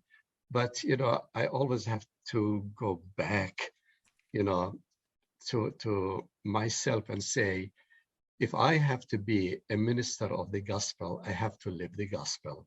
Mm-hmm. I have to walk the walk and not only talk the talk. And I continue to totally depend on the grace of God to help me, manage between the violence that I saw through the week and the willingness to preach the gospel of peace on Sunday morning. It was not easy. Thank you, Pastor Awad and Pastor Hennessey. Any other questions for one another? While you're thinking of one, Dr. Potter, I may have asked you this before, but, you certainly are very skilled in your work. And, you mentioned chutzpah or whatever like that, even though that's not maybe your typical go-to word. I've been with you in all kinds of contexts in the medical community and elsewhere, and you certainly have a lot of expertise and carry yourself in a very dignified way. But, there must be times when you're dealing with end-of-life care situations major decisions, I would assume there are times when you wonder, did I make the right call, the right recommendation with all these conflicts with family and the healthcare industry, insurance? You know, that must be very difficult. Do you ever have those situations where it's like, did I make the right call? Did I, that's got to be difficult with end of life care because you can't go back, Thoughts on that? Yeah, the place where I remember it the most is in teaching medical students and residents and interns and so on. If something has happened that is a death or some unfortunate complication in a patient, we would sit down and ask the question, what have we done? What have we done wrong? Did we do anything wrong? Did we make what we call technically a medical mistake? And I found that to be the kind of thing that always went through my mind with every decision, Paul. Every decision had so many factors pushing around on it that it was rare to have what you call an easy decision, that it's absolutely right and there's no reason to question it. Almost all the decisions in medicine always are dealing with probabilities and statistics and maybes and I don't know and so on. There's so much unknown that you cannot know that every decision threatens to be absolutely wrong. And that is what I've always had to do. And it's the same in conflict. In the conflict that I experienced, in trying to resolve conflict, we're going the right way here. Should we go left or right? I'm sort of fond of dialectical thinking, go to the two poles, back and forth to the two poles, but you can't do that. When you're making decisions in medicine, it's one pole and not the other, period. That's the way it is. And what I found necessary was to almost every time seriously question whether this is the right decision. Thank you, Robert. And, I know Brad has also shared, even in his book, Space at the Table, that, you're not often always given good options to reflect upon in this. And, I think, whether Brad wants to share about that, what he wrote about with even dialoguing, the dialectic with his son, Drew, and it's a very dialectical conversation whenever they have conversations, right? But I think there's that matter, and I think Pastor Awad was getting it as well, that, in the midst of these conflicts that we're involved with, and are we making the right decisions, and are we going about resolving or hopefully resolving or trying to bring some kind of shalom to bear? How do we have peace within ourselves? And I think, Pastor Awad, you were getting at that, no doubt, Dr. Potter, all of us are working through, to be at peace with one another, to be at peace in ourselves. Any thoughts about that peace within that's so important to engage in conflict with others? Thoughts?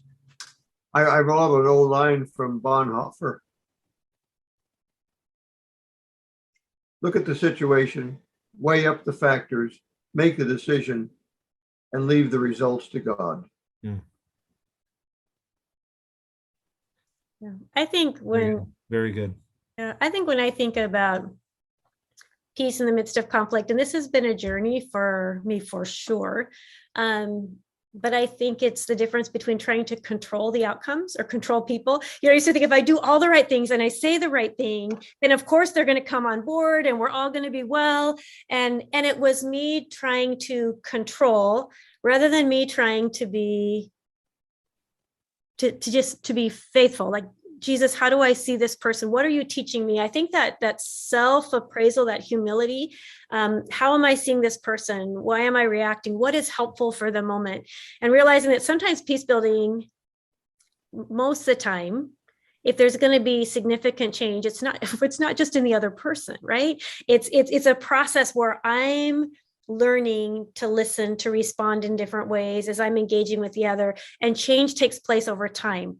It's not coming in and trying to control something and I think that piece of saying, Lord, teach me, help me to be faithful, and I place the rest in your hands, I think is really helpful.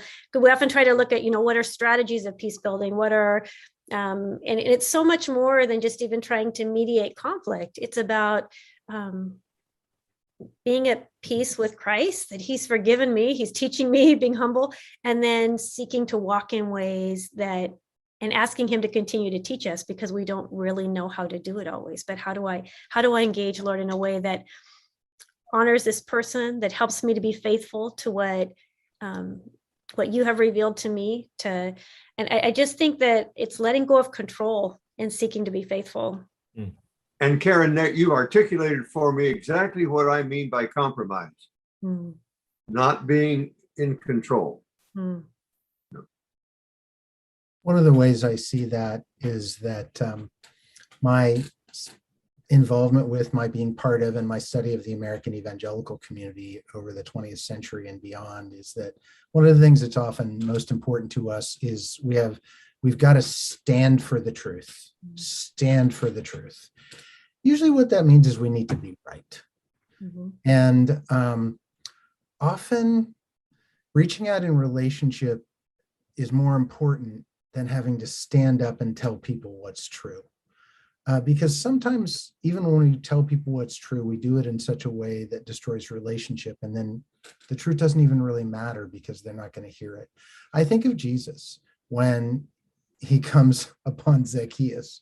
I mean, the truth would have been, look, dude, you are a robbing, stealing jerk, right? But instead, he just says, I'm coming to your house for lunch today, And this attempt, this building of relationship draws Zacchaeus towards the sense of looking at himself and realizing what he needs to do for himself. And Jesus didn't even have to say anything about what the truth is. And yet we evangelicals feel so much, I got to stand for the truth, stand for the truth, stand for the truth, make sure people know it. And in the process, it's such an issue of being right. It's such an issue of us against them. And then we destroy a relationship. And then we never even really get to talk about the truth because we don't have a relationship with anybody. Well, and as we are transitioning toward the end of our time tonight, Brad, I just want to pick up again on the Zacchaeus story that you shared. We just have a few minutes, but the Blessed Are the Peacemakers, I don't think stands alone in terms of the Beatitudes. I think they're all together, they're facets of a multifaceted jewel. And, I think when you look at what Jesus did with Zacchaeus, right? Jesus being with him, which would have been to a certain religious establishment crowd horrific, because it's one thing to call sinners. I mean, the religious leadership had no trouble with calling sinners, quote unquote, tax collectors and sinners like Zacchaeus, but to go and dine with them, that was the height of sacrilege. And Jesus was a friend of sinners, right? And that's why they despised him. That's one reason why he was persecuted. Blessed are the peacemakers, for they shall be called children of God. And the very next beatitude is, blessed are those who are persecuted, for theirs is the kingdom of heaven. I believe that peacemaking is not easy in so many ways. And Jesus, no doubt, in fact, often was persecuted because he would make peace with those no one else would make peace with. And that's really striking to me.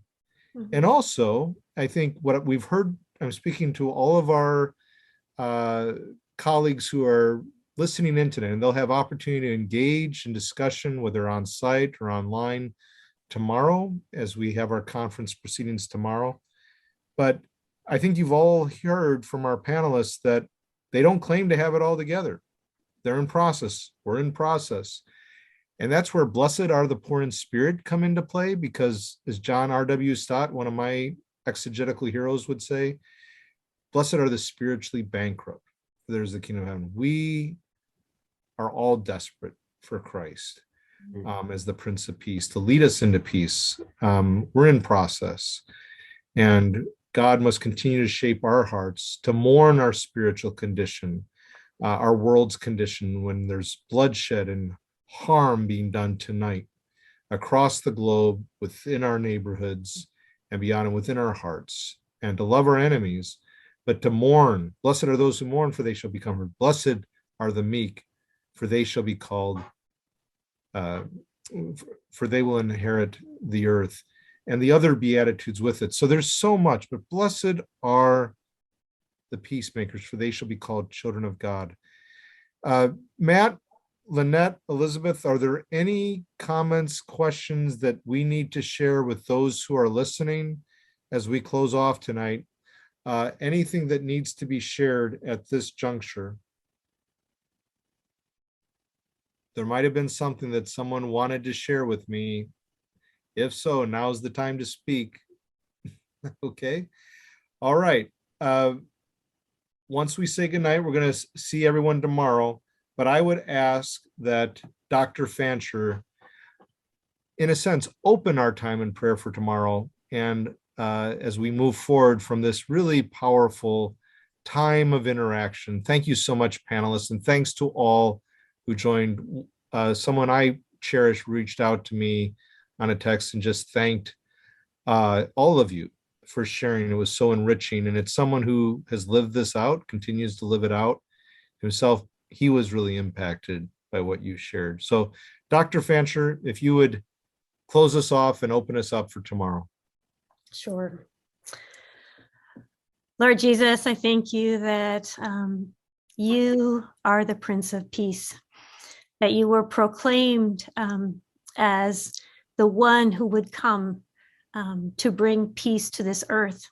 And Lord, that we see in part, we see glimpses of your kingdom now, and we long for the day when all will be set right, when justice and mercy will kiss perfectly to create relationships where all can flourish. Lord, we don't want to be defensive. We don't want to live in fear, but we want to live in radical love that sees people that you care about, that learns from those who are different, that has compassion for those who are in pain, and that, Lord, seeks to represent your reconciling heart. God, this world is divided and we have many blind spots. We ask that you would teach us to be humble, teach us to be open, teach us to love. Lord, I've heard stories tonight of people who have truly chosen to love those that the world would call their enemies. And Lord, you love us when we were at enmity with you without even realizing it.